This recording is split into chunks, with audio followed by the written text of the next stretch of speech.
Mas, Tato, gente. você... Peraí, só... Desculpa, amor. Mas é porque você falou que você chegou a estudar um pouco direito, ou você chegou a flertar Eu fiz a faculdade de Direito em Campinas. Toda? Minha cidade. Não, eu fiz 1 ano e meio, quase 2. Ah. Ou seja, eu demorei... É chato, né? Olha, Tá louco. o que eu costumo... É que a gente lê tanto contrato, né? Que a gente fica com a cabeça meio Os doida. livros desse Aí tá, tamanho o que eu mesmo. falava Tenho na 5 época- amigas num grupo de 8 que fizeram direito. Eu falava, gente, pra quê que vocês estão lendo Quando a esse gente lê negócio desse contrato, a gente já tamanho? fica doidinho. O que eu acho interessante, que eu falava na época, é um curso que eu gostaria de fazer para conhecimento, porque tem Sim, muita pra coisa isso é legal. muito bom mesmo. Mas não era o que eu queria como profissão. E você já sabia o que você queria? Não. E como é que foi esse processo? Eu sempre gostei de marcas, eu sempre gostei de pessoas. Então são as 2 ferramentas do meu trabalho pelas quais eu sempre fui apaixonado.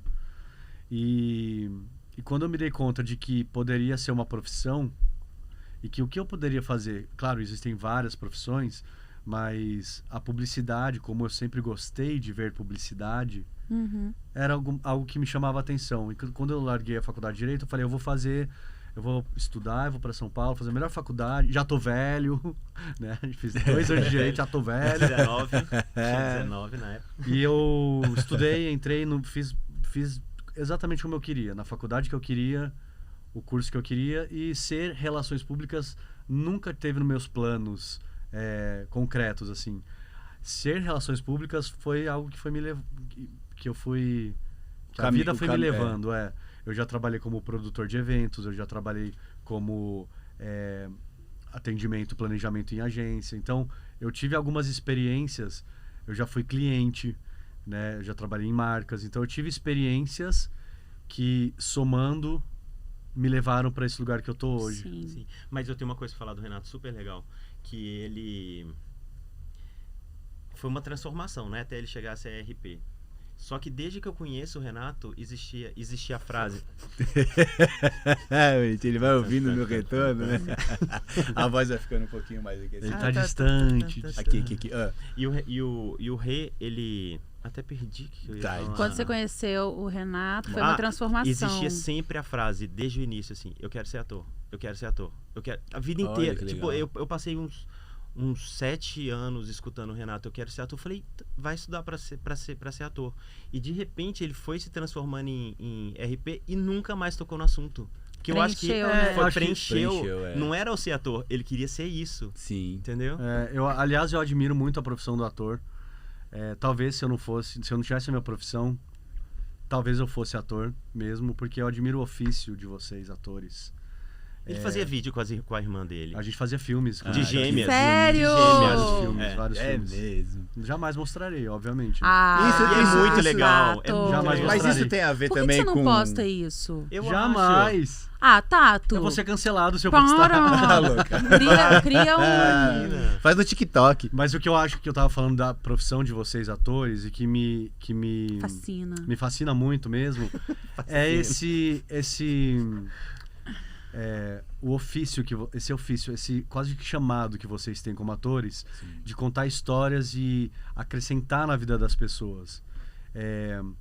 Não esse lado de fama e de essa coisa toda que às vezes é consequência, negócio, né? ou que às vezes nem é consequência, né?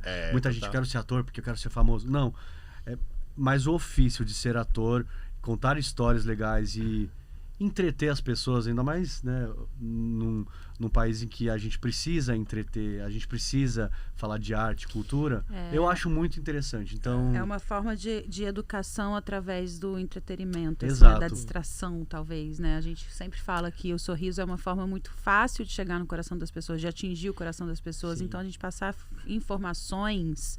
reflexões profundas, como, por exemplo, doação de órgãos, como preconceito e tudo mais, através do sorriso, é algo que penetra nas pessoas sem quase não passar pelo racional, né? Sim. Porque o entretenimento pelo entretenimento é muito legal também, né? Você vai ouvir, às vezes, umas piadas, vai se divertir naquele momento e te fez bem, você saiu leve, você esqueceu os seus problemas, tudo bem, e foi embora. Mas quando você consegue unir a informação com esse divertimento, com esse mesmo sorriso, com esse mesmo lugar de leveza e tudo mais, a pessoa sai desse estado do mesmo jeito, mas ela sai consciente de várias coisas. E você deve falar, muito legal. Deve falar, puta, eu acrescentei na vida dessa pessoa. A pessoa tá lá triste, daí ela vê uma peça tua. Sim. Nossa, e tem até uma explicação filosófica para isso. Platão falava que existiam 2 mundos, o mundo das ideias e o mundo sensível. O mundo sensível é o que a gente vive aqui. O mundo das ideias são o mundo de onde tudo veio. Então são as ideias perfeitas. E, por exemplo, os professores, os atores, os artistas, eles têm uma responsabilidade pública muito grande. Vocês, porque vocês podem pegar as ideias certas, mas vocês podem pegar as ideias erradas. E o alcance disso, você pode ensinar ou destruir. Então é uma profissão muito... o Plínio Marcos já falava que era muito mais uma crucificação do que uma dádiva. Eu acho muito Porque é um mais, peso muito grande, uma responsabilidade imensa você passar uma mensagem. Por isso que a gente eu decidi um pouco antes ser produtor também, para poder ter realmente total controle do qual é a qualidade, qual é o texto, qual é a mensagem que a gente quer passar, qual é a história, e que a gente tem isso hoje na nossa empresa, de qual é a mensagem que a gente quer passar com essa peça. Qual é a transformação que a gente quer propor no coração das pessoas. Sim. Porque é realmente muito complicado e preocupante com o serviço ou o desserviço com a instituição teatro, por exemplo, também. Não só com as pessoas. Porque a gente ouve muitas pessoas falando assim, mas eu parei de ir no teatro porque vi tanta coisa ruim. Porque é um desserviço. É triste ouvir isso. Porque assim, não existe peça ruim. Não existe realmente uma entrega desqualificada. De qualquer jeito... ou não está muito afim, ou não tem responsabilidade com a mensagem que quer passar, porque se você não tem responsabilidade com a mensagem, você vai fazer de qualquer jeito mesmo. E a mensagem não vai chegar nas pessoas. E fora que é um trabalho, acho que tirando o seu trabalho, mas de uma certa maneira assim, o nosso trabalho, ele tem um resultado de um trabalho coletivo também. Então, às vezes a peça não é boa porque, sei lá, de repente a luz não tá boa. E a pessoa de alguma maneira não... A parte técnica. Porque a luz também conta a história, né? Você pode fazer uma luz te deixar num tom mais macabro, por exemplo. Sim. E eu acho que essa entrega coletiva, eu falo da minha profissão também, porque são profissões que dependem de pessoas, né? Tanto a minha como a de vocês. E de uma certa maneira do Dedeu também, né? De compradores e de colecionadores e tudo mais. A gente que tá com a cara exposta ali, né? Fazendo um trabalho em cima do palco ou na frente da televisão, a gente é realmente o que as pessoas vão julgar do bom, do errado, do certo, do ruim. E aí existe uma coisa que a gente conversa muito e a gente entende assim, se você pega um texto maravilhoso, incrível, e todo mundo vai ler e fala assim, caralho, isso aqui é uma obra-prima, e você bota atores ruins, vai ser um espetáculo fraco, não vai atingir as pessoas. Se você pega um texto que é ruim, você fala assim, mas esse texto aqui é esquisito, mas você pega realmente um elenco muito bom, muito fenômeno. O texto cresce e as pessoas saem maravilhadas porque a mensagem chegou. Então a responsabilidade do artista, do ator que está ali em cima do palco é enorme. A gente não pode se dar o luxo de falar assim, hoje eu não tô afim de fazer a peça. Não pode. Não acontece porque a gente ama o nosso projeto, né? Mas assim, às vezes a gente tá com um problema também, mas pessoal. Já aconteceu da gente estar, exaurido por algum problema específico da vida, assim. Teve há pouco tempo atrás que eu falei, amor, eu não vou dar conta, não vou conseguir. Eu não sei como é que eu vou... Ela falou assim, eu não sei como é que eu vou fazer a peça hoje, porque eu tô...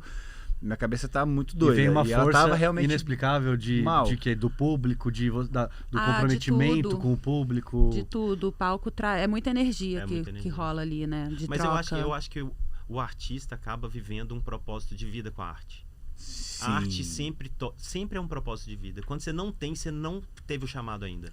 E aí, quando você tem, você se transforma, porque aquilo ali faz parte da sua essência, né? E existe o ofício, né? Você pode ser o artista plástico, não quer dizer que você seja um artista completo. A gente é ator, não quer dizer que a gente seja artista. O ser artista é muito mais amplo. Sim. Eu acho que eu começo falando sempre que você começa a se identificar em ser artista quando você vê arte em tudo. A arte está em tudo. O cara que fez esse copo aqui é um artista. E você precisa enxergar essa arte. Não simplesmente o serviço que ela faz, a função dela. Mas existe uma arte. Isso aqui é lindo. É trabalhado, é incrível. E você não vai falar que isso não é possível, que esse copo custa R$15. Mas você foi num ponto, assim, muito legal. Porque se me perguntarem assim, o que a arte te trouxe de mais legal na sua vida? Observação. eu percebo todos os detalhes. Aquele cantinho ali já não, nada passa despercebido, porque isso vai entrar na minha arte. A pessoa mais observadora que eu conheço na vida. E aí você começa a prestar atenção nas palavras, na etimologia das palavras, nas frases que as pessoas falam, onde que você liga aquela frase, e aí você constrói uma história e cria uma obra.